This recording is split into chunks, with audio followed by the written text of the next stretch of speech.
Good afternoon, everyone. Good afternoon. Good afternoon. Hope everyone's having a blessed afternoon. As for myself, having a blessed afternoon. It feels like a Friday, but it's Wednesday. So let me jump right into it.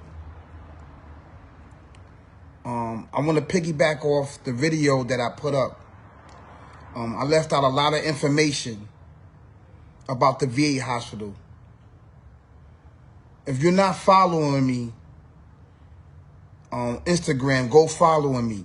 Go follow me. I'm talking about it. So I said, let me come over here on Facebook, go live, and also talk about the VA hospital. Because at this time, beloved, I'm going to keep it real with you. It do hurt. That's not my first time going up there to do that route up there in the VA hospital. Just doing that route, getting off, walking, seeing the old 19-year-old Austin going in the front door with his badge. I live right down the block from it. I used to climb the gate to go over. Instead of walking up to Cambridge, up Webb Avenue by Cambridge and walking around, I would jump because I live in 2454 Webb Avenue. And I would walk up the hill. It was like a hill, a mountain. I would walk up there.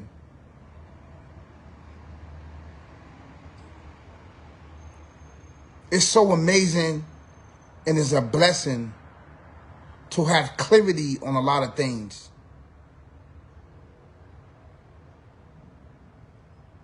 At the time, it was 93. I was in Taft High School. And there was a lot going on in the high school at the time. It was early 90s. So, what I want to add in,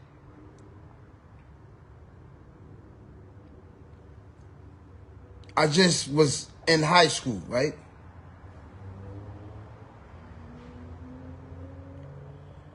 And I was accused of smoking weed in the hallways. But it wasn't me. I wasn't smoking weed in the hallways. If you know, you know how Taft was. So I was running with Manzi. May he rest in peace. He from Dark Side. I was running with him, Manzi. He got murdered in Baltimore. Fast forward.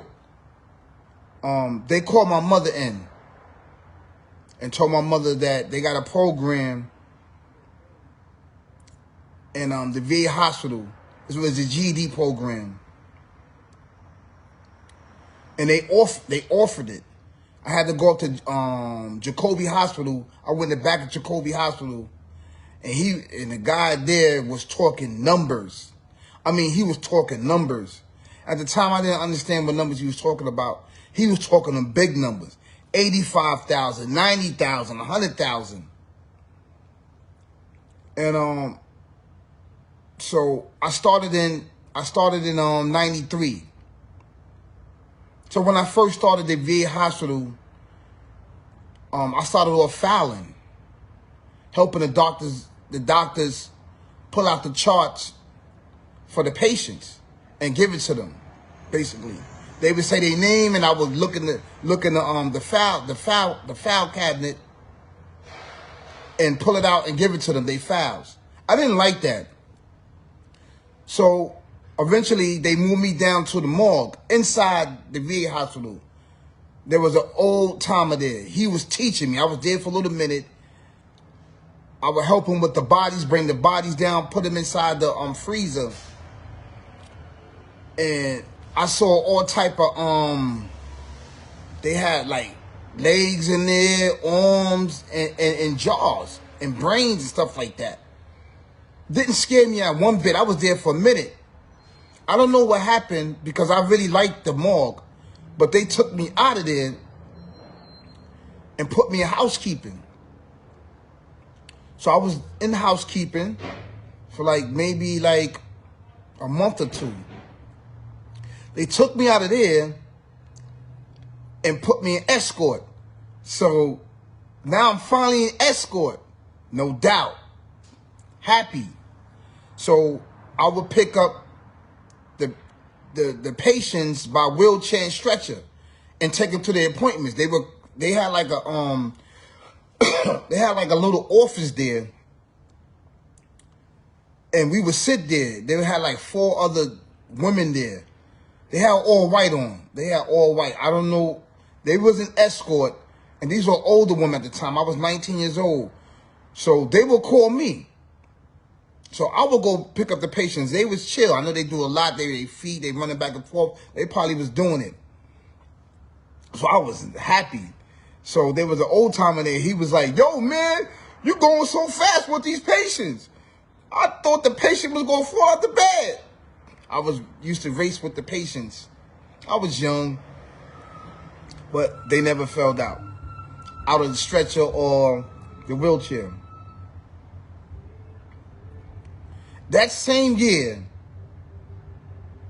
the flagpole bust me in my head. The flagpole bust me in my head. And I just had my daughter. So I had a promising career job and a promising lawsuit. I can remember that I signed the paperwork for $2.5 million. The lawsuit. I mean, it opened me up, bust me in my head. A flagpole. You know how big a flagpole is. You don't suppose, once you get hit with a flagpole, you're done, you're dead. Because it's supposed to break your neck, twist your neck, and butt. I mean, I still got the scar on my head.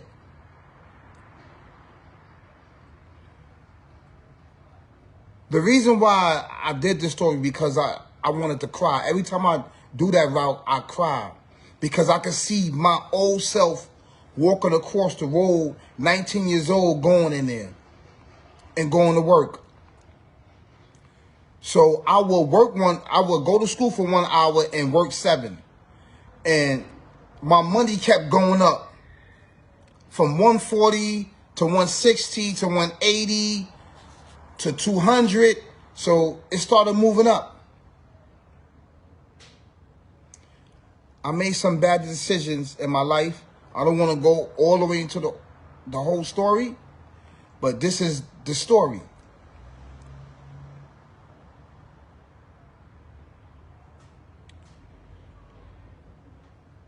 It's amazing how the Lord blessed me with this job. I asked for this job. You know? He blessed me. He put me right back financially there where I'm supposed to be at in life.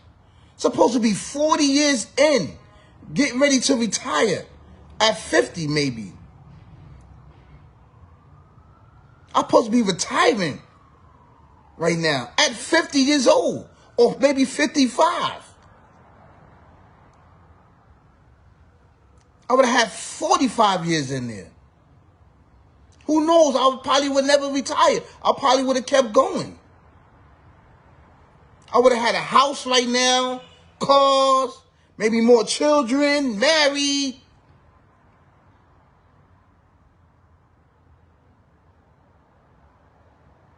It hurts. Maybe he saw something in my future that he didn't like, and I had to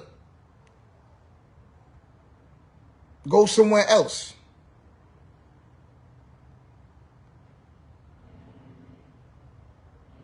But I was good, man. I was good. I was good, man. Because I knew I just had a daughter. I was going to get married to Michelle at the time. I had Monet. And I lost everything by the decision that I made. I was very young. I knew better, but I didn't know better. I didn't want to listen. But the Lord did a 360 with me with this one. He put me right back where I'm supposed to be financially in life. I'm not there yet, but I'm going to get there. Should I not be thankful? Should I not be a thankful servant towards him, worshiping him, telling him that I love him every day? Then on top of it, gave me an apartment. Should I not be thankful? A thankful servant?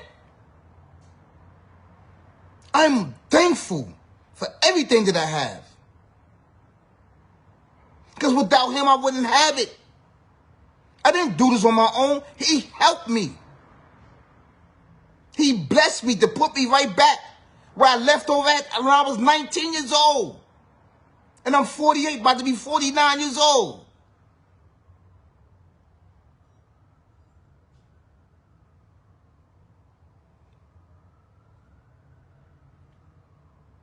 So he put me back where I'm supposed to be at.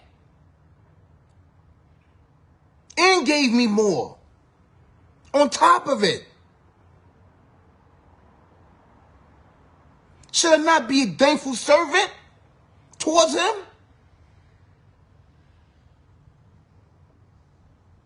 And worship him and tell him I love him every day.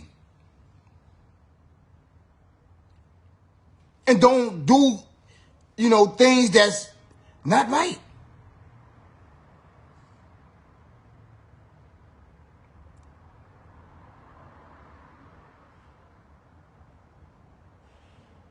Who knows what would have happened if I would have got that money, $2.5 million. Who knows? I don't know. But he put me back. He put me back. Thank you so much, Lord. You are the most merciful. You are the greatest of them all. There's no one that can compare to you at all.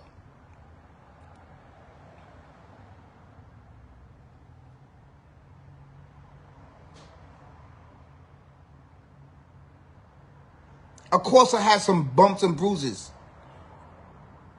But he made it easy for me to sail through them and get through. And taught me and gave me tools on how to use. And how to fix things.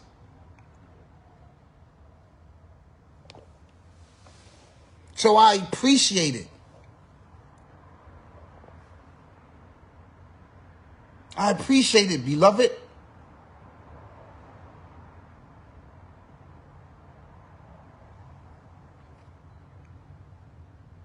Of course it hurt.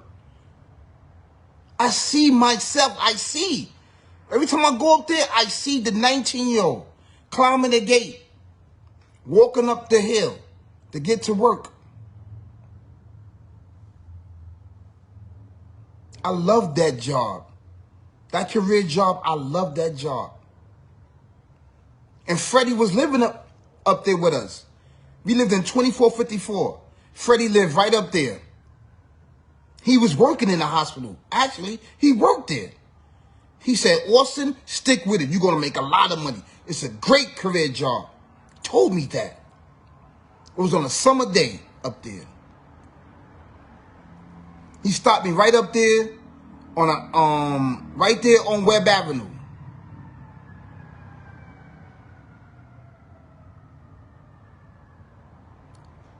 Right there. Just before you turn into the block. You make that left. But the Lord did it 360. He is amazing. Believe. You have to believe. Don't never give up. Don't never give up.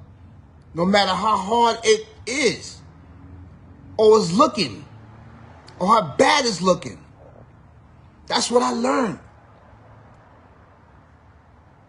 That's what I learned.